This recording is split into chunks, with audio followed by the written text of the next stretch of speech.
अरे शिरपत राव, मैंने ये बात कल रात को ही अपने बहना को बता दी थी, लेकिन हमारी बहना तो बस एक ही बात कह रही थी, जो कोई पैसा मांग रहा है उसका नाम बता दो। अरे बाप रे, तो फिर आपने मेरा नाम बताया है कि क्या? अरे शिरपत राव, अरे मैं आपको पागल नजर आ रहा हूँ क्या? एक रास्ता है, अब ये बात सीधे जाकर भैया को बता दूंगा। अजीब, बता ही दीजिए। ईश्वर राव, इसके बगैर हम दोनों का स्वार्थ कैसे पूरा होगा? तू क्यों आया है बता मुझे। अरे दीदी, किसी कारण की वजह से ही तो आया हूँ ना मैं, बिना किसी काम के कहीं नहीं जाता मैं। तुम जानती हो मैं तुमसे झूठ नहीं बोलता हूँ, जो भी होता है वो डायरेक्ट। तो फिर वो बस के किराए का टिकट हो या फिर कुछ और। हाँ हाँ पता है, अब काम क्या है वो भी बताओगे या ऐसे ही गपशप मारते रहोगे? अरे दीदी, मैं वही सोच रहा हूँ कि कैसे बताऊँ कैसे बताऊँ। कैसे बताऊँ मतलब? लड़की वालों की कुछ बात है क्या? हाँ दीदी, लड़की वालों की खबर लाया हूँ, लेकिन कैसे बताऊँ यही सोच रहा हूँ। अरे दीदी, वो अपना जय, वो लड़की को बार बार फोन करता है। अरे इससे क्या हासिल होगा ये तुमने सोचा है? तो फिर इसमें गलत क्या है? उनका नसीब है ये शिरपत। आज हमारे बच्चों के पास मोबाइल है, वो एक दूसरे से बात कर रहे हैं, एक दूसरे को जान रहे हैं, तो इसमें गलत क्या है शिरपत?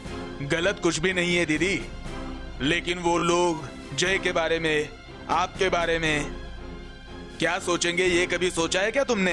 तुम कहना क्या चाहते हो शिरपत? मुझे कुछ कहना नहीं है दीदी, मैं तुम्हें समझा रहा हूँ। अरे अभी तक शादी तय नहीं हुई, व्यवहार तय नहीं हुआ, लेन देन नहीं, और जय बार बार लड़की को फोन करता है। ये बंद होना चाहिए। अरे शिरपत, कोई वजह तो बताओ, जय उस लड़की को क्यों फोन ना करे?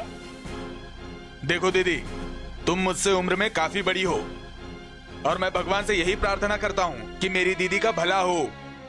अरे जय के इस बर्ताव से वो लोग समझ जाएंगे कि ये लड़का अच्छे से फंस गया है, और फिर क्या, दहेज दिया क्या नहीं दिया क्या, दोनों एक ही चीज है। सही कहा शिरपत, हमें सिर्फ लड़की चाहिए, लेन देन तो सिर्फ एक रीत है। हमारे घर में कुछ कमी है क्या? तुम्हें समझाने का कोई मतलब नहीं है दीदी, चलो मैं जा रहा हूँ, मेरी बस छूट जाएगी। अरे चाय तो पीते जाओ।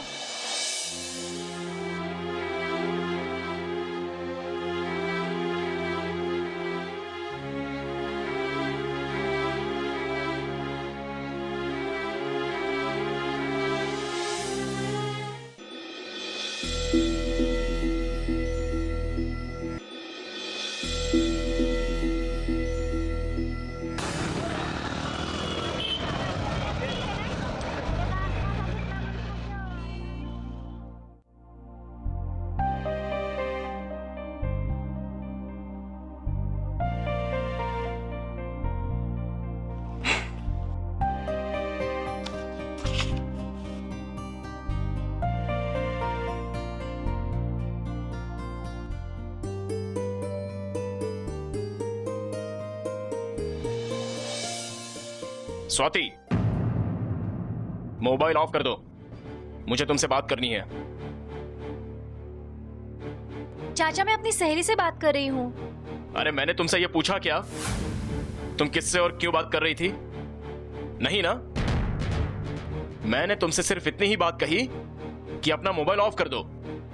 अब चाचा इतना गुस्सा क्यों हो रहे हो? सीमा, तुम चुप बैठो। तुमसे किसने कहा बीच में बोलने के लिए? स्वाति, तुम्हारा मोबाइल दो। सुनाई नहीं दे रहा है? तुम्हारा मोबाइल दो।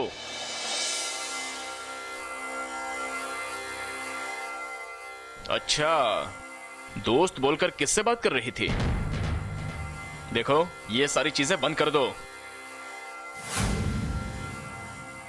और ये मैं तुम्हारे भले के लिए कह रहा हूं। चाचा, मुझसे क्या गलती हुई है? अरे कितनी गलतियां बताऊं तुम्हारी। बहुत ही मेहनत करके मैं ये रिश्ता तुम्हारे लिए जोड़ रहा हूं, ये सब बर्बाद मत करना, मेहरबानी होगी। चाचा, मैं उनसे बात करती हूँ, लेकिन सिर्फ फोन पर ना। अपने घराने का रिवाज मत भूलो स्वाति। ये देखो, जब तक तुम्हारी शादी उस जय के साथ नहीं हो जाती, तब तक उस जय को तुम फोन नहीं कर सकती।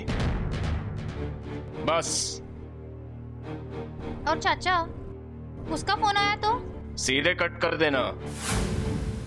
दीदी। हाँ दीदी जरा बाहर तो आना। हाँ आती हूँ। क्या हुआ रे, क्यों इतने जोर से चिल्ला रहे हो? हाँ अरे ये स्वाति को जरा समझाओ, जब देखो तब उस जय के साथ फोन पर बात करती रहती है। स्वाति, तुम्हारा मोबाइल कहाँ है?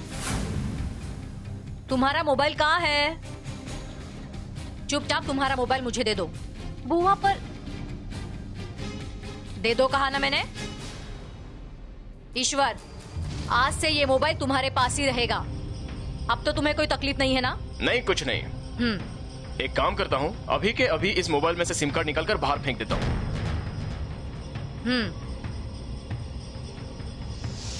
देखो स्वाति, जब तक जय के साथ तुम्हारी शादी नहीं हो जाती तब तक तुम उससे बात बिल्कुल नहीं करोगी, समझी? और सीमा, अपने घर का वो कंप्यूटर का डिब्बा बंद ही होना चाहिए, समझ गई तुम? और तुम्हारा बाहर आना जाना भी पूरी तरह से बंद। क्यों दीदी?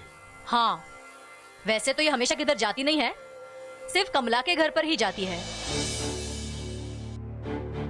पर आज से ये वहां पर भी नहीं जाएगी, समझी?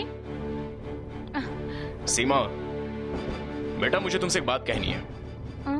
ये देखो, पोस्टमैन की नौकरी जिंदगी में कभी मत करना। हम ये जो कुछ भी कर रहे हैं, ये स्वाति की भलाई के लिए ही कर रहे हैं। और तुम भी ये चाहती हो ना, तुम्हारी दीदी की शादी हो जाए और उसका संसार बस जाए। चाचा, इतने सारे बंधन? क्योंकि ये जरूरी है। दीदी, मैं जरा उस मोरे के पास जाकर आता हूं, उसके घर पर कुछ तो प्रोग्राम है।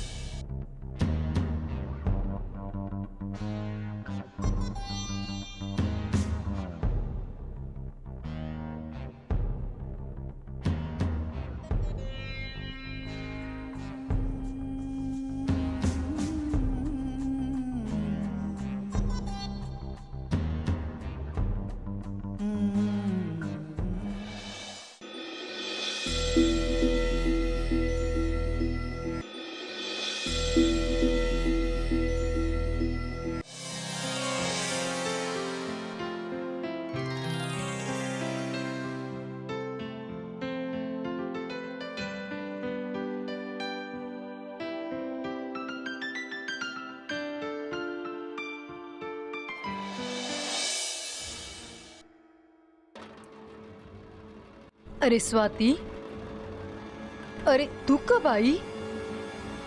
किसी ने कुछ कहा क्या तुझे? और ऐसे चुप क्यों है, बोल ना। दादी, मुझे लग रहा है कि मेरी और जय की शादी होगी भी या नहीं। ए पगली कहीं की, ऐसा नहीं कहते। क्या हुआ बता ना। माँ और चाचा जी हमेशा मेरे खिलाफ रहते हैं। रहने दे रे, मगर स्वाति क्या हुआ ये बताओगे कि नहीं? बाहर मत जाओ, किसी के साथ बात भी मत करो, कमला के घर पर भी मत जाओ, जैसे मोबाइल पर बात मत करो।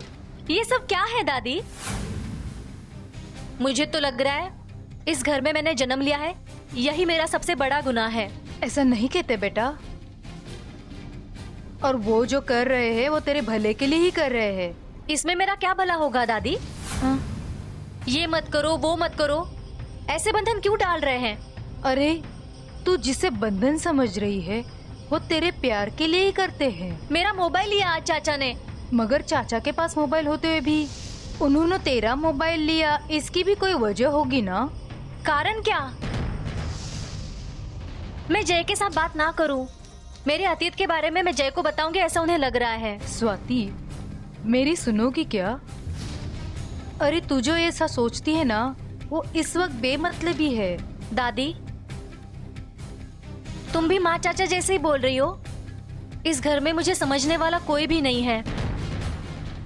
कम से कम तुम तो मुझे समझो।